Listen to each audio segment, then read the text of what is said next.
These days, work is in trouble. We've outsourced most of our manufacturing to other countries, and with that, we sent away good jobs and our capability to make things. American Giant is a clothing company that's pushing back against this tide. They make all kinds of high-quality clothing and activewear, like sweatshirts, jeans, dresses, jackets, and so much more, right here in the USA. So when you buy American Giant, you create jobs in towns and cities across the country. And jobs bring pride, purpose. They stitch people together. If all that sounds good to you, visit American-Giant.com and get 20% off your first order when you use code STAPLE20 at checkout. That's 20% off your first order at American-Giant.com with promo code STAPLE20. In this episode, you are going to learn some tips for having an unmedicated hospital birth.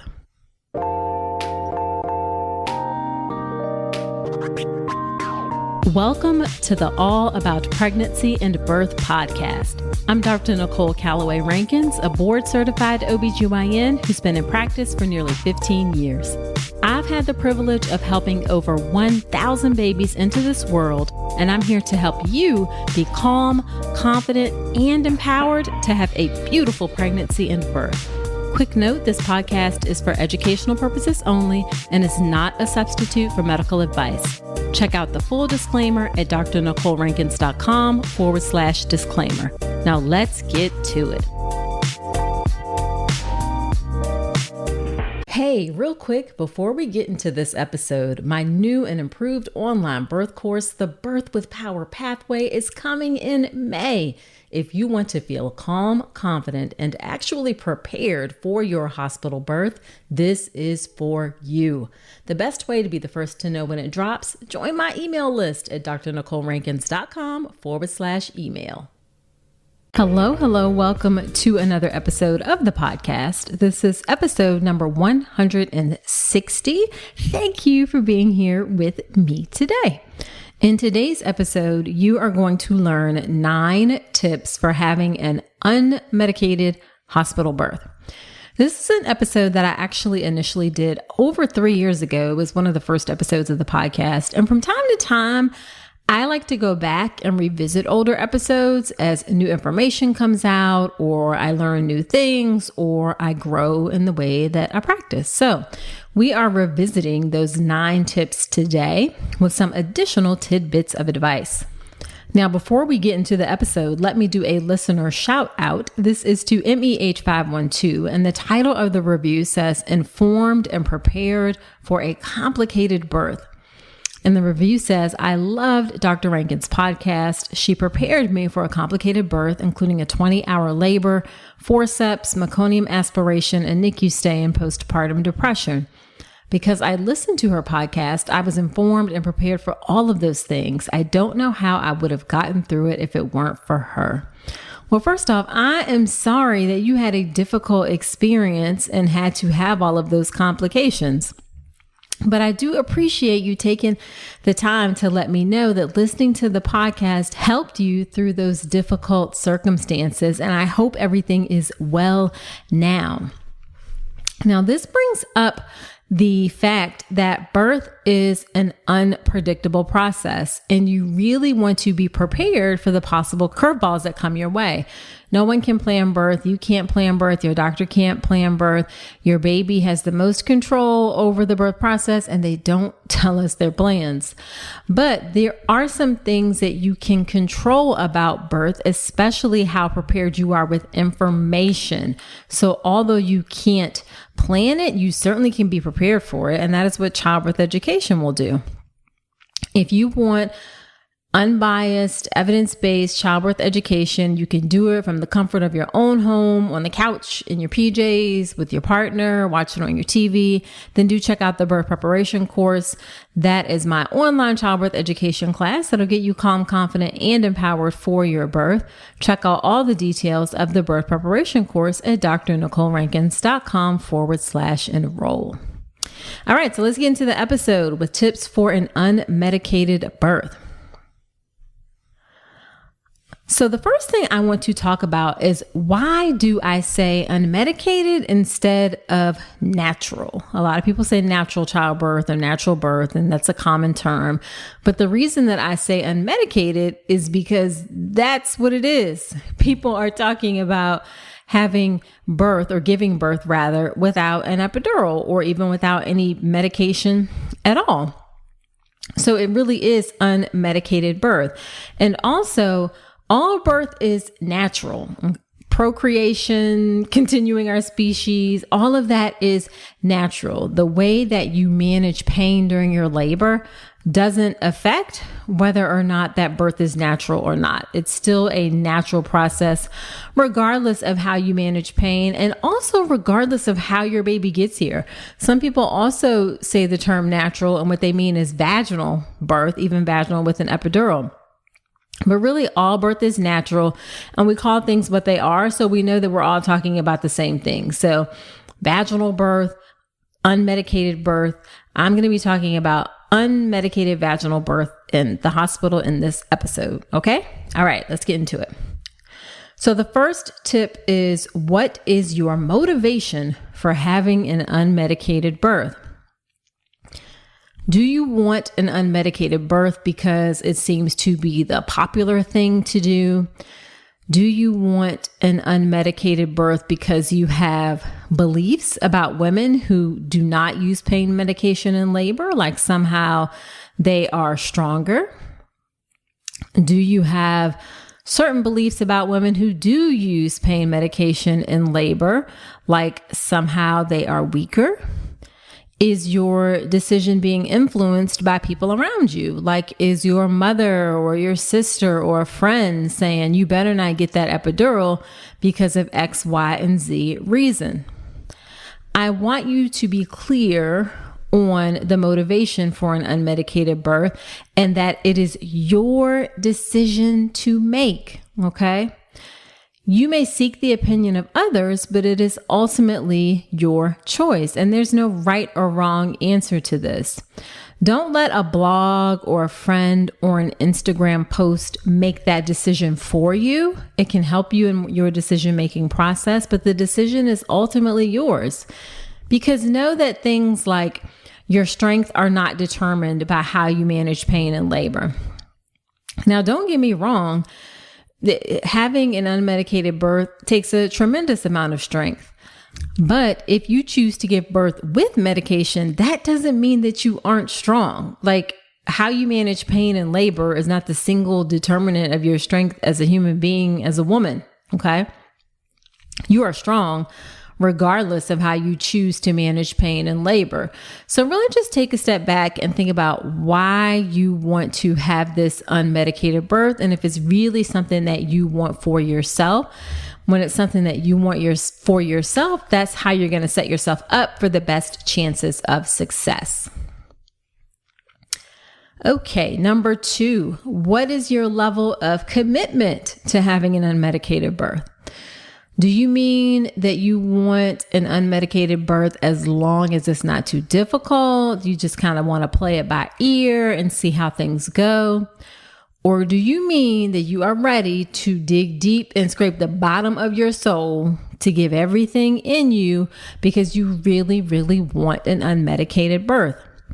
There's no right or wrong answer to this.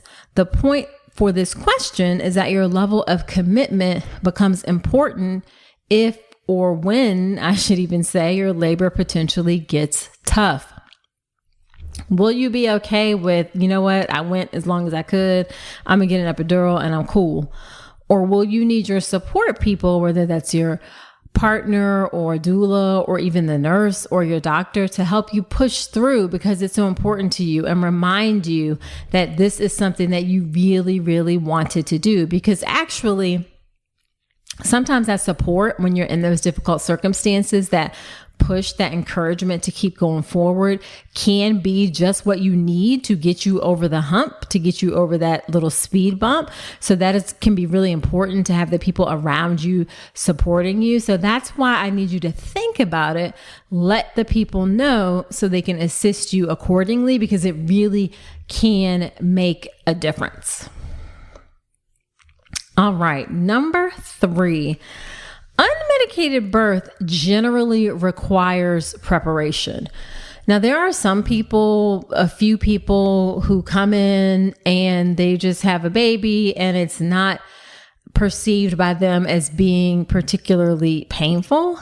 I would say that that is the exception rather than the rule. I can count on 1 or 2 hands the number of times that I have seen that throughout my 15 plus years of practicing. So it is unusual for folks to come in and be like, I didn't do anything and I'm just going to cruise through and have this baby without any medication, and they haven't prepared for it. Okay.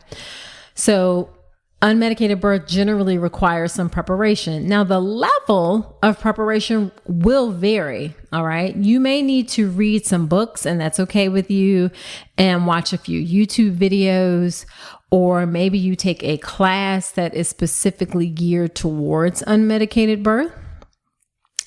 Because you want a really organized and structured approach to it. You have to do what you believe works best for you, but know that you do need to do something to prepare. Because what happens if you don't prepare and you don't have an idea of what to expect with an unmedicated birth, the pain can quickly become overwhelming. And when you are in the hospital and it becomes overwhelming, it's really easy to reach for that epidural, even if that's something that you weren't initially planning to do. So if you want to give birth without medication, be sure to prepare. You also want to know what your options are for managing pain. You need to know the whole gamut of options so that you can plan accordingly. So there's options for managing pain that don't involve medication, like hydrotherapy, movement and positions, hypnosis. Those are all ways that folks commonly manage pain. Having a doula can help as well. Massage, affirmations. These are things that I talk about in my free guide on how to manage pain in labor. You can grab that at drnicolerankins.com/pain. But you want to think through what the options are, because there's also nitrous oxide, which is an inhaled gas, and people don't necessarily consider that like in the spectrum of the same as an epidural, but it's not exactly quite the same as unmedicated because it is medication. But you may feel comfortable with nitrous oxide. Also, you may feel comfortable using IV pain medication. Typically, that's going to be narcotics, and I talk about that in that guide as well, when those can be used and when there's a good idea, circumstances, risk, benefits, all that good, great stuff. So you may feel comfortable using IV pain medication, but still don't necessarily want the epidural. So that's where that preparation is going to be key to help you know what your options are, and then plan accordingly and have all of those tools in your tool bag for managing pain, and you can have them right there when you need them. Let's talk about something most pregnant women aren't getting enough of: omega-3 DHA. The recommendation is over 200 milligrams a day, but less than 5% of pregnant women in the US meet that. That's one of the reasons I love Ritual's Essential Prenatal. It has 350 milligrams of vegan DHA plus other key nutrients like methylated folate and choline to support baby's neural tube development. As an OBGYN, I appreciate that Ritual goes beyond the basics. The formula is science-backed, third-party tested for heavy metals and microbes, and every ingredient is traceable. And the delayed release design, it's gentle on the stomach, something that really matters, especially if there's trouble with nausea during pregnancy. You deserve to know exactly what you're putting into your body, especially when it comes to prenatal multivitamins. And with Ritual's dedication to traceable science and sourcing, you always will. See for yourself with 25% off your first month at ritual.com/Dr. Nicole. Start Ritual or add Essential Prenatal to your subscription today. That's ritual.com/Dr. Nicole for 25% off your first month. All right. Tip number 4 is to stay at home as long as possible. And I actually recommend this for everyone who is having a baby to stay at home as long as possible. That is, I should say I recommend it for anyone who wants to limit the amount of interventions that happen. Definitely stay at home as long as possible. So when I say stay at home as long as possible, by that I mean your contractions need to be 5 minutes apart or less. All of the contractions need to be strong enough that you're having to work to manage them. And it needs to be for at least 2 hours that you are doing that before you go to the hospital. Now, of course, there are going to be some caveats to that. If you live a long distance away, then it may be 1 hour. And I'm talking about for your first baby, especially. But typically you can wait for 2 hours. And by working to manage them, I mean that you have to stop. You can't talk through it. All you can do is focus on getting through the contraction. Okay. And I'll be honest, especially for first time moms, a lot of folks see that, or they experience contractions that are in the early part of labor, and they're like, oh yeah, this is definitely it. And then as labor gets going and the contractions ramp up in intensity, then it's like, okay, this is what you meant. So you really need to be at the like, oh my goodness, this is very intense stage for 2 hours before you go to the hospital. And if your contractions are sometimes 5 minutes apart, sometimes 8 minutes apart, it's not time. If they're irregular, it's not time. If they're sometimes strong, sometimes not, it's generally not time, especially for your first baby. See, if you go to the hospital too early, then you may get sent home, which is actually good if you want to do a low intervention birth. Or if you go to the hospital too early, you may be offered interventions like Pitocin or breaking your water to help get things going. Or you may be offered pain medication. And not that those things are inherently bad, but if you want an unmedicated birth, you generally want to limit intervention. So to have the best chance of having labor unfold on its own with minimal intervention, stay at home as long as you can. You'll also be more comfortable at home in that early part of labor, which can last quite some time, actually, depending on how the labor goes. And you're going to be more comfortable at home where you can move in your own space and all of those good, great things.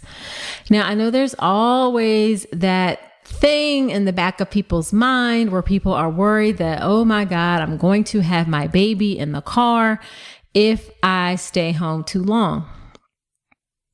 And I believe that stems from the myth of how TV and movies portray labor, that it's this super fast thing that happens in 5 minutes. You know, your contractions start and then 5 minutes later you're at the hospital, and 5 minutes after that baby's out. That is not how labor unfolds. The average active labor is 8 hours. And if it's going to be a lot shorter than that, then typically the intensity is going to wrap up fast. And your body is telling you that this is really, really intense. Something is happening. It's going very quickly and I need to go in. All right. You're just not likely to have your baby at home or in the car if you stay home in consistently strong labor for 2 to 3 hours. If you stay home until you're in good labor, you're much more likely to be a good 5 or 6 centimeters when you get to the hospital. And by that point, you're over halfway there. All right. You're over halfway through your labor process. Because on the other side of 5 centimeters, and this is, again, things that you can learn in childbirth education, things tend to go faster than from getting from 0 to 5 or 6. From 6 to 10 is faster. So you're over halfway there by the time you get to the hospital. And yes, I know that it does happen that babies are occasionally born in the car or, in the right out in front of the hospital or things like that.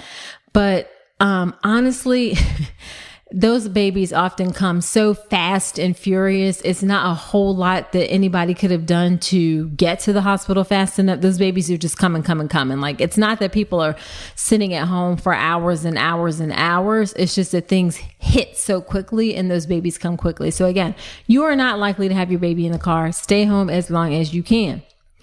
Now, this is where a doula can be a really great resource for you with this. If she's experienced and she knows what a labor woman looks like, sounds like even over the phone.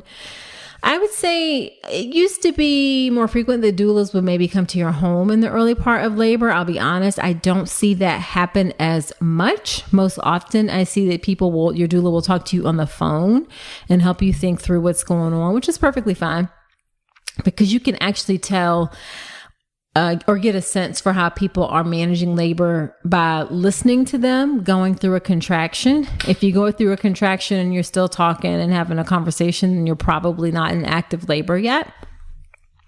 So they can give you an idea of whether or not it's time to go in. A good doula can definitely help you with that. Okie dokie. Tip number 5 is do not fight the pain in labor, surrender to it. So this can be challenging because pain in our bodies is usually a sign that something is wrong. When you cut yourself, if you break a bone, if anything is happening that is painful in your body, that is usually a sign that something is wrong. So it's counterintuitive to not fight pain when you're in labor. But it is so important that you don't fight that pain during labor. And let me explain why. When you are fighting contractions, you are thinking that they are bad and all you want is for that pain to stop. Each contraction when you're fighting it can bring on a sense of panic. It can bring on a sense of anxiousness, can bring on a sense of dread. This leads to increased tension and tightness in your body and will actually increase your perception of pain. It's going to feel more painful. And then that will in turn amplify the dread, the panic, the anxiousness with the next contraction. And when that happens, you can get overwhelmed and start looking for escape routes from that pain. Escape in the hospital is going to mean an epidural. Okay. Now let's contrast that with what happens when you surrender to pain and you work with your body and work through the pain. When you surrender to the contractions, you recognize that this pain, this sensation, what you're feeling in your body, and I know some people like to refer to it as surges or waves or things like that. If you find that helpful for you, that's perfectly fine. But most people will perceive it as pain. But when you surrender to the pain, you recognize that the pain is not the enemy. What you're feeling in that moment has a purpose. And that purpose is to open your body and birth your baby. You understand in that moment that the pain is not permanent. You know that it is not damaging your body, even if it is intense. You know that those contractions are actually a natural part of labor. You understand that the pain that you're feeling is not permanent. You know that it is not damaging your body, even if it's intense. You are able to flow with the pain and you are able to accept support to help you cope with it. You find a rhythm for managing the contractions, and that will in turn decrease the perception of pain. So don't fight the contractions, surrender to them, work with them. So along with that is number 6, which is approach labor one contraction at a time. When you surrender to labor, you take it one contraction at a time. I've had so many people tell me that they didn't realize how much time had passed by during their labor because they were really approaching it one contraction at a time, and then get through one, get through the next. You don't want to think about how much labor is left. You don't want to think about how long it's going to take. You get through one contraction and then the next contraction and then the next contraction, realizing that each contraction is going to get you closer and closer to meeting your baby. So again, definitely approach labor as one contraction at a time. Get through that moment, then the next moment, then the next moment, knowing that each moment is bringing you closer to meeting your sweet baby. Number 7, request a nurse who has experience caring for women who want an unmedicated birth, or at the very least, enjoys taking care of women who want an unmedicated birth. Your nurse is the one who is with you during the majority of your labor, not your doctor. This is something that people are sometimes taken aback by, like they see their doctor a couple times during the labor process. That is really common in hospital birth, because you know how when you're in the office in an appointment, and like when you're in the office in an appointment, your doctor may have somebody who's in labor. So they're still like seeing patients and doing things. They really typically come maybe to get you settled in the hospital, and then also maybe check once or twice during the labor and then back for the delivery. So your nurse is the one who is with you the most during the majority of your labor. And having a nurse who is experienced in caring for women who have an unmedicated birth, or is at least interested in, wants to care for women who are having an unmedicated birth, can make such a huge difference. Another thing that people don't realize is that not all labor and delivery nurses like to do unmedicated birth or have any experience in caring for people that are having an unmedicated birth. Like, not all nurses like it or do it. And if you have a good nurse, she can help you try different techniques to cope with contractions. She can support you during difficult parts. She can advocate for you if needed.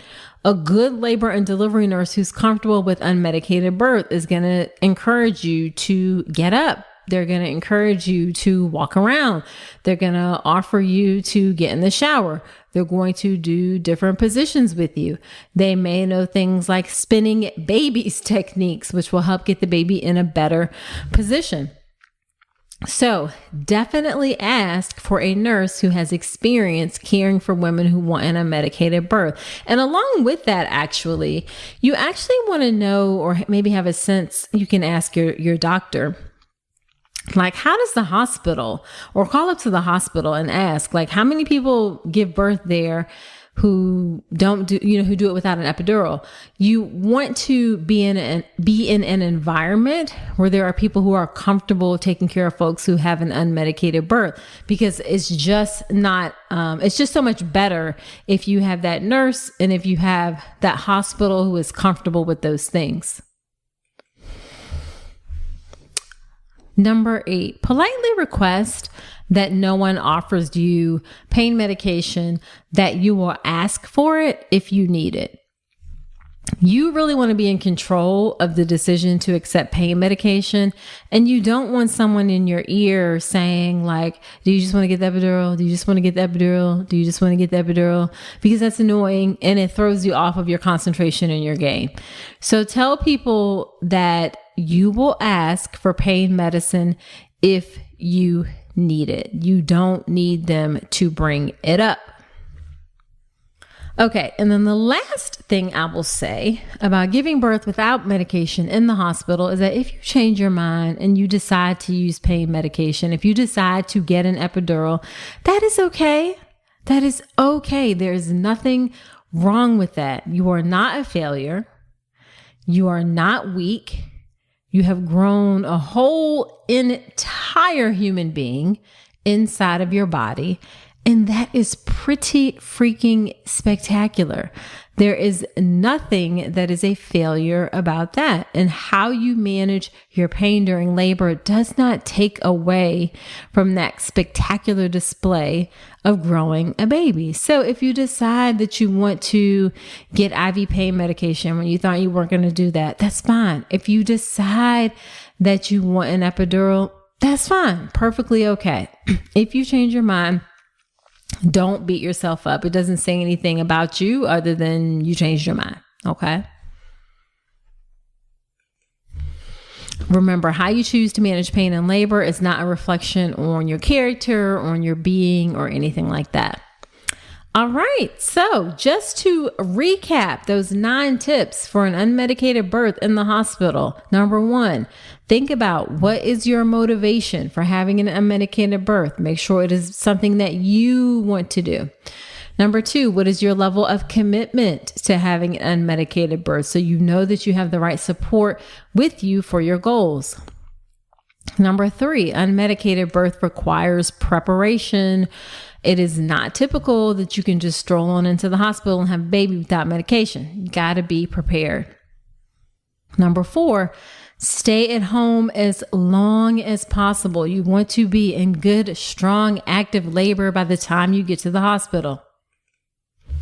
Number 5, don't fight those contractions. Surrender to them and work with them.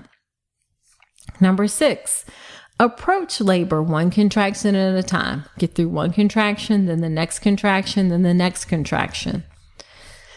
Number 7, request a nurse who has experience caring for women who want an unmedicated birth, or at the very least is interested in caring for women who have an unmedicated birth. Yes, it is the case that there are some labor and delivery nurses who don't want to do it. All right. Number 8, politely request that no one offers you pain medication. And number 9, if you change your mind and decide to use an epidural, that is okay. Now, inside the birth preparation course, I have a whole extra lesson on giving birth without medication in the hospital. It includes information with more specifics on important questions to ask yourself, questions to ask your doctor, questions to ask about the hospital. You'll learn about the importance of support, some additional powerful tips to rock that unmedicated birth in the hospital. You'll learn how labor induction impacts unmedicated birth.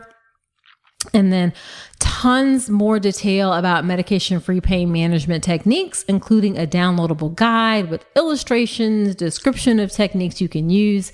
You can check out all the details of the birth preparation course at drnicolerankins.com/enroll. All right, so there you have it. Please do me a favor. Share this podcast with a friend if you enjoy it. My goal is to reach and serve as many pregnant folks as possible, and I so would appreciate your help in doing that by having you share the podcast with a friend.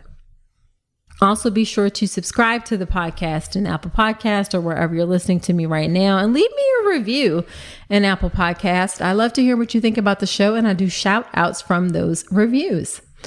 And come follow me over on Instagram if you want to continue the conversation after the podcast. I'm on Instagram at Dr. Nicole Rankins. Lots of great information there as well. So that is it for this episode. Do come on back next week and remember that you deserve a beautiful pregnancy and birth.